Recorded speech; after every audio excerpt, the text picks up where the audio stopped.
Buenos días, sean bienvenidos a este video resumen de las clases de química que hemos recibido hasta ahora. Comenzaré diciendo los temas que van a ser tratados en este video y su respectivo expositor o su respectivo maestro, por así decirlo. Bien, comenzamos con los hidruros metálicos y no metálicos, ácidos hidrácidos y hidróxidos. Estos serán explicados por Juan Esteban Narváez.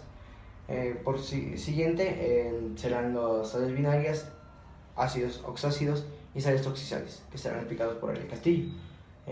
Por mi parte voy a explicarles lo que son los óxidos metálicos, no metálicos y los peróxidos. Bien, como manera de bonus, por así decirlo, o de añadidura, voy a explicar los tres tipos de nomenclatura que existen. Comenzamos por la nomenclatura IUPAC. Este tipo de nomenclatura se utiliza para nombrar compuestos inorgánicos y consiste en nombrar los compuestos empleando prefijos griegos, los cuales indican el número de átomos presente en cada elemento involucrado en el compuesto que nos han dado. Listo. La segunda nomenclatura que voy a explicar es la nomenclatura tradicional, que consiste en indicar la valencia del elemento con nombres específicos y una serie de sufijos y prefijos. Me explico. Por ejemplo, si tenemos el sufijo hiposo es porque estamos hablando de la mínima valencia de un elemento. Si tenemos per ico es porque estamos hablando de la valencia más alta. Si únicamente utilizamos ico es para la segunda valencia más alta. Si únicamente ocupamos oso es para la segunda valencia más baja. Buenos días. Hoy les voy a hablar sobre la nomenclatura inorgánica de los hidruros, ácidos hidrácidos e hidróxidos. Comencemos. Los hidruros se dividen en metálicos y en no metálicos. Los metálicos son la unión entre un metal más un hidrógeno y los no metálicos son la unión entre un no metal más hidrógeno, pero el no metal solo puede ser de la familia 4A o 5A.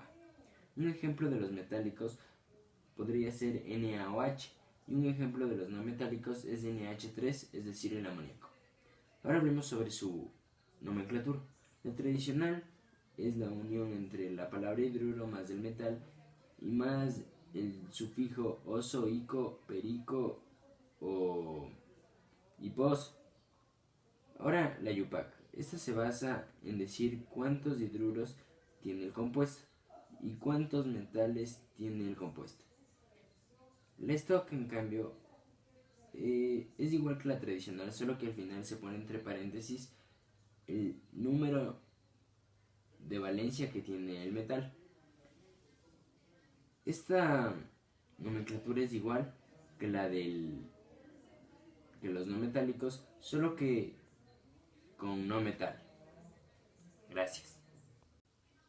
Ahora hablaremos sobre los ácidos hidrácidos. Estos son la unión entre un hidrógeno y un no metal, pero el no metal solo puede ser de la familia 6A o 7A. Un ejemplo sería el compuesto H2S. Ahora hablaremos sobre su nomenclatura. La tradicional sería ácido sulfídrico. Esto quiere decir que es la unión entre la palabra ácido y luego el nombre del no metal y luego la terminación en ico, oso, hiposo o perico según la valencia que se utilice para formar el compuesto. Luego el stock es la unión entre la palabra hidruro y el nombre del no metal y luego se pone entre paréntesis en números romanos la valencia que se utilizó para formar el compuesto. Luego, en la IUPAC, esta nos ayuda a determinar cuántos hidruros y cuántos no metales se utilizaron para formar el compuesto. En este caso sería, según la tradicional, ácido sulfídrico, según el stock, hidruro de azufre y entre paréntesis 2. En la IUPAC sería dihidruro de monoazufre. Listo. Ahora vamos con los hidróxidos. Estos son la unión entre un metal más el compuesto binario OH que tiene valencia negativa de 1. Un ejemplo de esto sería el compuesto NaOH. Ahora hablaremos sobre su nomenclatura. La IUPAC nos ayuda a saber cuántos hidruros y cuántos metales se utilizan en el compuesto. En el stock se utiliza la palabra hidróxido más el nombre del metal y entre paréntesis se pone en números romanos la valencia que se utilizó para formar el compuesto. En la tradicional, en cambio, se utiliza la palabra hidróxido más el nombre del metal si es que es valencia fija, y si es que es valencia variable se pone al final un sufijo que se basan en las terminaciones oso e ico. Gracias. En este caso sería, según la IUPAC, monohidróxido de sodio. Según la STOCK sería hidróxido de sodio y entre paréntesis 1. En la tradicional, en cambio, sería hidróxido de sodio. Bueno, ahora vamos a hablar sobre los oxácidos, o también conocidos como oxoácidos. Estos son compuestos formados por una molécula de hidrógeno, un no metal, aunque también puede ser usado un metal de transición con una valencia alta, como es el manganeso, que es valencia 6 o 7, y el cromo, valencia 6, y finalmente por una molécula de oxígeno. Bueno, primera cosa que tenemos que tener claro es que para calcular el número n debemos usar la siguiente fórmula, que es 2a menos c sobre b. Y la segunda cosa muy importante para formar estos compuestos es que si el no metal que estamos usando no tiene valencia fija, se deben usar los siguientes prefijos y sufijos. Pongamos de ejemplo al cloro, que tiene valencia 1, 3, 5 y 7. Bueno, si usamos la valencia 1, que es la más pequeña, la menor, se debe usar el prefijo y sufijo hipooso. Daría como resultado ácido hipocloroso. Si usamos la valencia menor, en el caso este es 3, se usa solo el sufijo oso. Daría como resultado ácido cloroso. Si usamos la valencia mayor, que es 5, se debe usar el sufijo ico, ácido clórico. Y finalmente, si usamos la valencia más alta, en este caso del 7, se debe usar el prefijo y sufijo perico, sería ácido perclórico. Y bueno, ahorita nos vamos a presentar un ejemplo. Si escribimos ácido sulfúrico, debemos tener en cuenta que primero se debe escribir el compuesto, que es HSO. Y debemos usar la tabla de subíndices. Como estamos usando elementos azufre y el prefijo ico, nos da por resultado 214. Generalmente esta tabla es la que nos va a servir para formar los nombres. Ahora, si usamos el ácido perclórico, la fórmula es HClO4. Porque como les dije antes, la tabla de subíndices es la que nos va a liderar y nos va a ayudar a formar estos compuestos más fácil. Gracias. Bueno, ahora vamos a hablar sobre las oxidales neutras. Estas tienen la misma composición de las oxidales normales, ya que se derivan, pero en vez de poner una molécula de hidrógeno al principio, se reemplaza por un metal, como es el sodio, o puede también ser por un no metal, como es el NH4, o sea, el amoníaco. Bueno, otra cosa que debemos tener en cuenta es que también se usan los prefijos y sufijos. Antes se usaba el prefijo oso e ico, pero en las oxidales neutras, estos se reemplazan por el oso se reemplaza por ito y el ico por ato. ¿Qué quiere decir? Que pongámosle otra vez de ejemplo al cloro.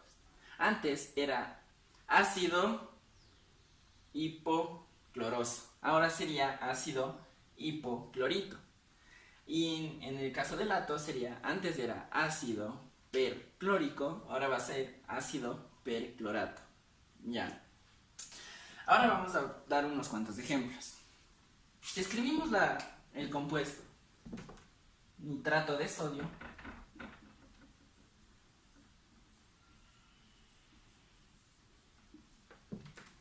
primero se pone el metal, lo cual sería sodio. Y luego tenemos que despejar esto. Generalmente se puede hacer de una sola vez, pero aquí vamos a hacerlo desde el principio, con una oxidal. El compuesto sería HNO. Como ya vimos antes, como es nitrógeno y tiene nitrato, lo cual sería nítrico, es la valencia mayor, lo cual sería 113. Pues ya cuando tenemos esto, borramos y solo le aumentamos de aquí el NO3, reemplazando el hidrógeno. Y ahora, eso es todo. Y bueno, finalmente tenemos las sales binarias. Las sales binarias son compuestos que están formados por un metal y un no metal. En este caso B es la valencia de M trasladada al otro lado y N y A es la valencia de N trasladada igualmente al otro lado. Existen tres tipos de nomenclatura para nombrar las sales binarias: tradicional, sistemática y stock. Primeramente, en la tradicional se pone el no metal más la palabra uro y luego, siguiente, el metal, y como dijimos antes, si es que se ha de necesitar, los prefijos oso, ico, perico y pooso. Vamos a tener como base FeSL3, así que sería cloruro, el no metal, cloruro, y el metal que aquí es hierro sería férrico, ya que aquí se está usando la valencia 3 para hierro, entonces sería cloruro férrico. Bueno, para la nomenclatura sistemática hay un gran cambio, ya que ya no se usa ni oso ni ico, sino los sufijos di, tri, tetra, ya que estos dependen de la valencia de la que tenga el número. Así que nos vamos a fijar aquí. Ya que es un 3 en el cloruro, sería tricloruro, y aquí como hay un 1, es imaginario, no es necesario ponerle ni di, ni tri, ni nada, sino cloruro de hierro. Aunque también sería oportuno poner cloruro de monohierro, aunque no es necesario. Finalmente está la nomenclatura stock, la cual es muy similar a la tradicional, solo que con un gran cambio al final. Primero se pone el no metal, más el uro, como siempre, cloruro, más un D. Y al final un metal, el metal que es hierro. Pero al final también se pone la valencia, lo cual sería el 3. Lo cual nos quedaría cloruro de hierro 3. Gracias. Comencemos. Óxidos metálicos. Los óxidos metálicos en sí, la definición más acertada que se le puede dar es que son combinaciones binarias de un metal y un oxígeno, en las cuales el número de oxidación del oxígeno siempre va a ser de -2. Bien, la forma en la que los nombramos, la nomenclatura que tenemos que utilizar, es la nomenclatura de composición, y tenemos que utilizar los números de oxidación. Bien, se nombra con las palabras óxido de y el nombre del metal. Acompañado a esto, tenemos que poner el número de oxidación que tiene este metal. Por poner un ejemplo, tengo óxido de potasio, ¿listo? Esto ya vendría siendo más que en la parte de cuando nos den el nombre y no tenemos el número de potasio. Bien, lo que tenemos que hacer es, ya sabiendo que el óxido tiene número de oxidación de -2, ya solo me quedaría saber cuál es el número de oxidación de potasio. Para saber esto, lo más sencillo que se puede hacer es recordar la tabla de números de oxidación o simplemente verla directamente. Con esto ya tendríamos resuelta la incógnita de cuál es el número de oxidación de potasio. Listo. Cuando nos dan una fórmula, en la fórmula siempre el oxígeno tiene que tener el número de oxidación -2 y el número de oxidación del metal lo podemos deducir. Prosigamos, esta vez con óxidos no metálicos. En lo que son, o en su definición, podríamos decir que son, bueno, en realidad son no metales o un no metal unido a un oxígeno, en el cual el número de oxidación siempre es de -2. ¿Cómo los nombramos? Utilizamos la misma nomenclatura de composición, pero esta vez usando prefijos multiplicadores. Es decir, consiste en anteponer la palabra óxido a un prefijo que nos indique el número de oxígenos, seguida de la palabra de y el nombre del metal con un prefijo que nos indique el número de átomos de este metal. Los prefijos que se designan para el número de átomos es 2, 3, 4, 5, etcétera, los que están acá. Y digamos, tengo uno, tan solo uno del número de átomos. Al 1 lo llamo módulo, ¿ok? Si tengo 2, sería di. Si tengo 3, sería tetra. 5 sería penta. 6 sería hexa. 8 sería octa. Si llegamos al 10, del 10 en adelante es deca, undeca, doceca, 10, 11, 12 y así. Espero que lo anteriormente explicado haya quedado claro. Ya para finalizar esta sección de video, como mencioné antes, explicaré peróxidos. ¿Qué es un peróxido? Son cuando ciertos oxígenos presentan a otros oxígenos unidos mediante enlace simple. Es decir, algo que se vería de esta forma, un oxígeno unido a otro oxígeno mediante un enlace simple. Correcto. Listo.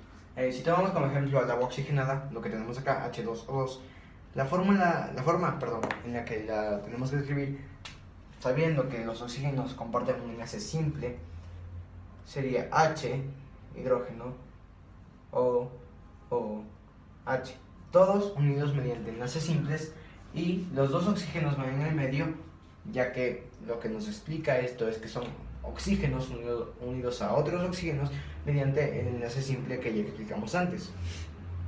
El oxígeno en estos compuestos presenta el número de oxidación de -1. Y como los elementos de los grupos 1, 2, 11 y 12 tienen casi todos los números de oxidación fijos, lo único que tenemos que hacer es conocerlos y no debería haber ningún tipo de confusión. Bueno amigos, eso fue todo por hoy en Químicos CSG. Así es que por favor denle like y suscríbanse para un nuevo video más.